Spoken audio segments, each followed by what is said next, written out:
Bench! A devastating war is raging in Europe, not seen since the Second World War.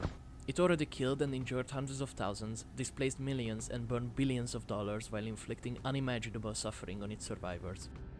Contrary to the expectations of the Kremlin and most people around the world who follow the events leading up to the invasion, Ukraine stands. The so-called second strongest army in the world proved itself to be merely the second strongest army in Ukraine. Meanwhile, the collective West reacted against Putin's imperialist war machine with an unprecedented unity, doing everything short of directly militarily intervening. Putin managed what no other person could since the fall of the Soviet Union. He reignited the fire of a long-stagnating NATO alliance and unified the disparate and often bickering EU member states. In this wave of enthusiasm to help a nation against a genocidal war, even amongst the usual difficulties of politics, there is a small curiosity. A nation bordering Ukraine on the west that has become synonymous with its reluctance to help its neighbor, Hungary. The Hungarian government's stance on the whole Ukraine issue might seem confusing to the uninitiated. On one hand, it is a general agreement that yes, war is bad and it should be stopped, and on the other, a mind-boggling slowness in action. Although Hungary is still among the very few European nations still not sending lethal aid to Ukraine, after much delay and deliberation agreed to nearly all policies and sanctions in connection to the conflict, and approved Finland's membership to NATO, signaling to some a turn towards the West once again, from the pro-Russian policies that dominated Hungarian decision-making for the better part of the past decade. However, this could not be further from the truth. Indeed, if we take a look at what is under the surface, we will find Russian spies, anti-Western propaganda, and the rotting carcass of a democratic nation, slowly drifting towards the Russian yoke. But why? Why is this happening? What is going on behind the scenes, and what could this potentially mean for the West?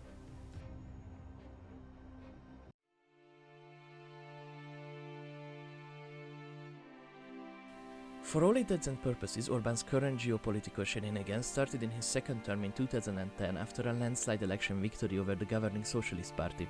For the sake of simplicity and my sanity, and because this video would be an hour long if I did that, I will not dive deeper into the rabbit hole that is Orbán's political career, go watch Kraut into Europe or the other news for that, but very basically I started out in the late 1980s as an anti-communist, pro-Western, pro-democracy activist, and throughout the decades shifted heavily to the conservative right, inheriting and continuing and expanding the previous government's effort to flirt with the Russian partnership in the mid to late 2000s with what he called an Eastern Opening project.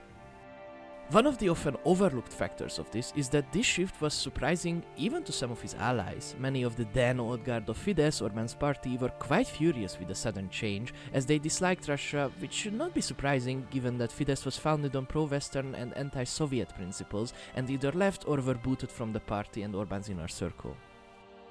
One of the biggest and most public examples of this was Lajos Simicska, Orbán's old friend, a media magnate and original strawman oligarch before Lőrinc Mészáros.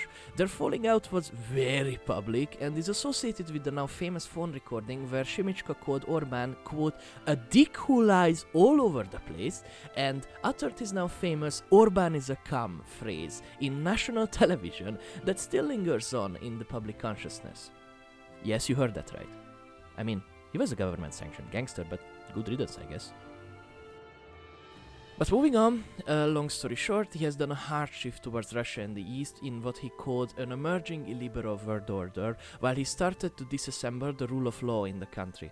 With increasing reliance on Russian investment and natural resources, even with the ever-growing animosity with EU and NATO, his geopolitical future looked stable. This, however, made Hungary dependent on the Russian alliance, and his increasingly authoritarian and corrupt policies meant that he will not find many allies in the West. And this animosity is very much present on every meeting and discussion. There are so many Russian spies in Budapest, we might as well rename it to Budapestograd. NATO stopped sharing vital intelligence data with Hungary years ago, and the tension is so high that you might as well cut it with a knife. This drift towards Russia, according to many, signaled a gradual plan to leave the EU and join the Russian sphere of influence. Hungarian and Ukrainian relations are also not much better. The countries were enemies for 2 world wars, and Hungarian pro-Russian propaganda likes to spin the Soviet occupation during the Cold War to also be a Ukrainian occupation.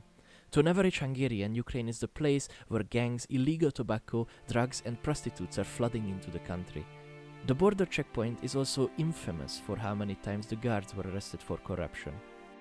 Ukraine's Zakarpattia Oblast was also a Hungarian province before the end of the First World War and houses a significant Hungarian minority who were affected by the Ukrainian language law which restricted their language. This at large created a natural tension with the Hungarian government. The situation was not helped by the Hungarian decision to give everyone who claimed Hungarian ancestry citizenship.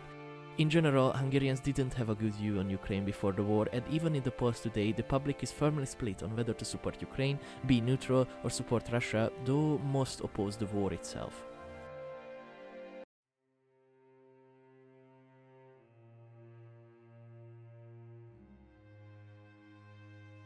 There is a political term from early 1940s Hungary called hinta politika, or swing politics.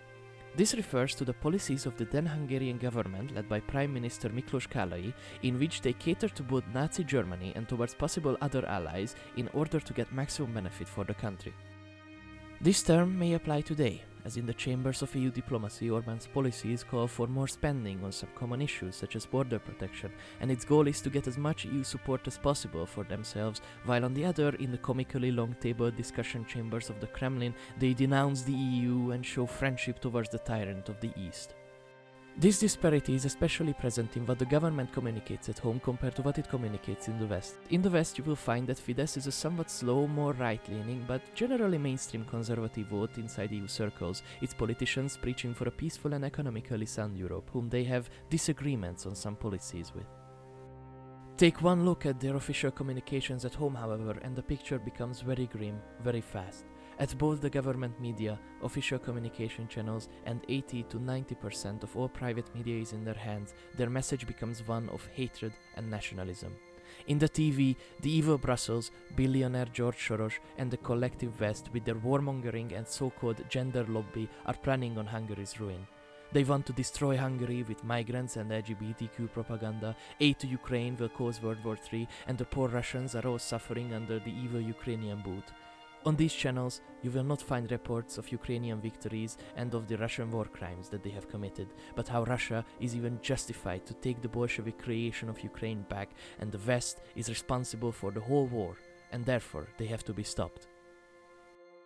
The sanctions are useless. The West wants to push us into the war, and everyone who disagrees is an agent of the liberal deep state. Recent Hungarian policy also reflects that of Russia. It made it impossible to legally change someone's gender or question the quote institutions of the traditional family, or that the father is a man and the mother is a woman, which is a very thinly veiled anti-LGBTQ legislation. Recently, the government even tried to establish snitch lines, nominally to report on corruption, but also included the ability for any citizen to anonymously report on people who question these traditional institutions and values, while talking about LGBTQ issues and sexual education in general in schools were banned. Their grip on speech is also ever stronger as the independent media is silenced and nearly all TV channels blast government propaganda. Especially the anti-EU rhetoric was ever present in everyday life since around 2015, talking about the evils of the Western bureaucrats. Meanwhile, in the presence of said bureaucrats, they still played the act of a mainland conservative ally. However, as the reports of corruption and the erosion of the rule of law was creeping through, the EU eventually acted. It was too late. Poland, a nation also plagued by its own nationalistic party-grabbing power, vetoed the actions against Hungary, and Hungary vetoed the actions against Poland.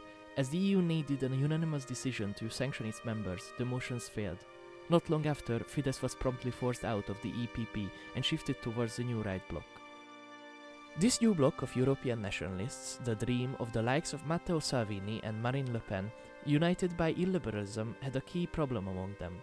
Poland's PIS party, though a far-right authoritarian party just like the others and which supported many of the ideals of this bloc, was fervently Russophobic. This was incompatible with the mostly pro-Russian parties, and Orbán, a pro-Russian himself, sought to be a uniting force in this, trying to bridge the gap between the Western and Eastern political far-right. This effort, however, was quickly smashed to smithereens by the Russian invasion of Ukraine. Suddenly the Poles were up in arms against the Russian threat, and Russian friendships became a liability.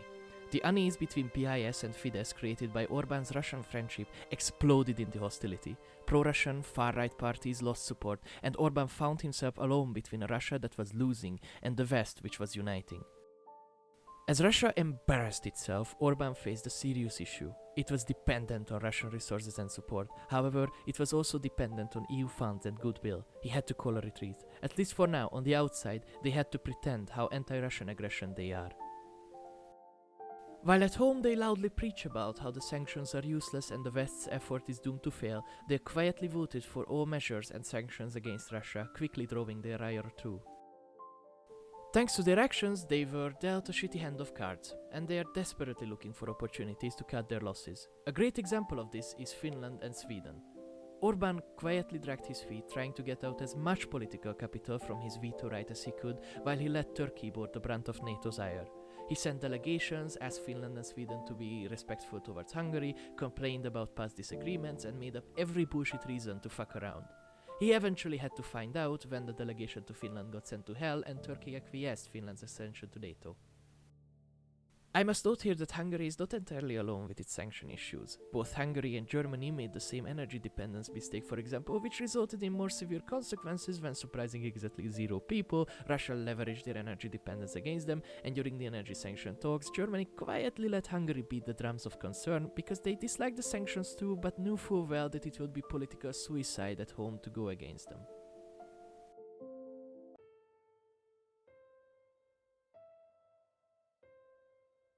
Although I want to end this rather depressing topic on a good note, I sadly can't.